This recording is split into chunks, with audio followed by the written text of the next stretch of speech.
communicating from your true self. April 21, 2015.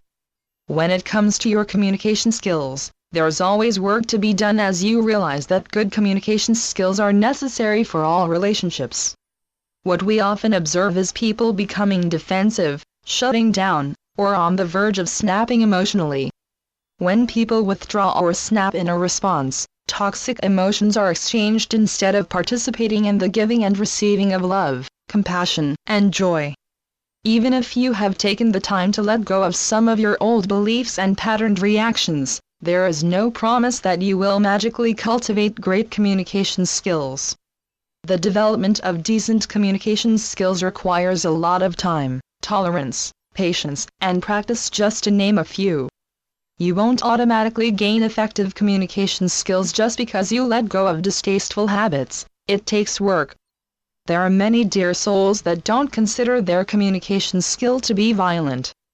But if you are known for making jabs at people, criticizing, or for demonstrating bouts of frustration or anger, you are communicating fears, and these can easily be perceived as being negative and violent. Before you can practice developing good communication skills with others, you need to treat yourself better. You also need to communicate with your inner self more often, and by becoming accountable to understanding what your needs are, and what your level of perception is. Such an endeavor requires time in order to really understand the goings-on within you, and to integrate what you have learned in order to break down the old patterned ways of doing things so you can replace them with newer, brighter ways of living and being. Investing time learning about the inner workings of you is never a waste of time. You will reap many benefits that will aid in improving your communication skills that will have positive effects on all your relationships. One of the most important factors that goes into communication is the need to be understood. What this means, dear ones, in order to express yourself effectively, you also need to be able to understand the person that may be talking to you. If you don't understand even the slightest part of their conversation, then you have a great likeliness to misinterpret what is being shared. Being able to truly and fully understand what you are reading or what someone is telling, helps to create empathy. Empathy is one of those skills that is lacking in many dear souls, simply because they are too busy rushing to slow down to understand. Empathy and effective communication is most needed in your personal relationships where they affect relations with your spouse, partner, or those you hold very close to your heart. It is these places, dear ones, that reap the most benefits when you improve your communication skills. One of the best ways to improve your communication skills is to observe the words that come out of your mouth. Ensure that you understand the words you use and if they contain embedded agreements. Most of the time, the words you speak comes out automatically, without thinking too much. Your verbal reaction is based on your own belief system. When you become aware of your words, you are given a great deal of information and learn what it is you are looking for. Many of the expressive words you use are used commonly by yourself or by others, so you pick them up as your own.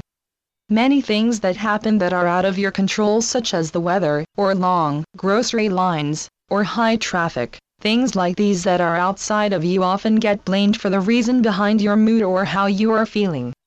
If you think about it, dear ones, what does the amount of people in a line have to do with your emotions anyway? Absolutely nothing. It just gives you something to blame instead of focusing inward to discover the true root of your mental or emotional suffering. The long grocery line, or stormy weather, may appear to be what is causing you grief, but deep down, you know this is untrue. Passing blame doesn't take into account the turmoil and busyness that goes on in your mind. It is your expectations, assumptions, conclusions, understandings, and beliefs about long lines or foul weather. They are more about how you truly feel. All the long lines or foul weather does, is trigger a negative response that affects how you communicate regarding the situation. How often have you said this about someone else? She makes me so frustrated. Since you cannot control other people's emotions, blaming them for your frustration is inaccurate. The other person might trigger something inside of you. Maybe they say things or do things that are frustrating, but the emotions are yours, not theirs. It is important, dear ones, to recognize that your emotions are up to you to understand. Many of your reactions are related to how you are feeling, but the words you express can help you to identify with your beliefs. It is understood, dear ones, that it can be difficult to see your beliefs as being false as they rise during an emotional upset when they appear true. Many times you incorrectly point the cause of frustrated emotions to something else and leave them there without paying any attention to the words that come out of your mouth after, or of the assumptions that follow behind the words. By paying more attention to the words that you utter as being untrue, is a vital step forward to making progress at developing your communication skills. Your ego may resist, and you might feel some strain as you let go of false truths and belief systems that have not been of the highest of good. No one likes to be caught in a lie, and your ego, even though is not a person, does not like being caught either. There are perks to having enough self-awareness to catch your ego self-lying, as it helps you to identify more with your authentic self in your verbal expressions. When you can express authentically, just think how much your relationships will improve for the better. You will be reaping in happiness. Your mind has a way of developing tactics and methods that remove you from dealing with uncomfortable emotions.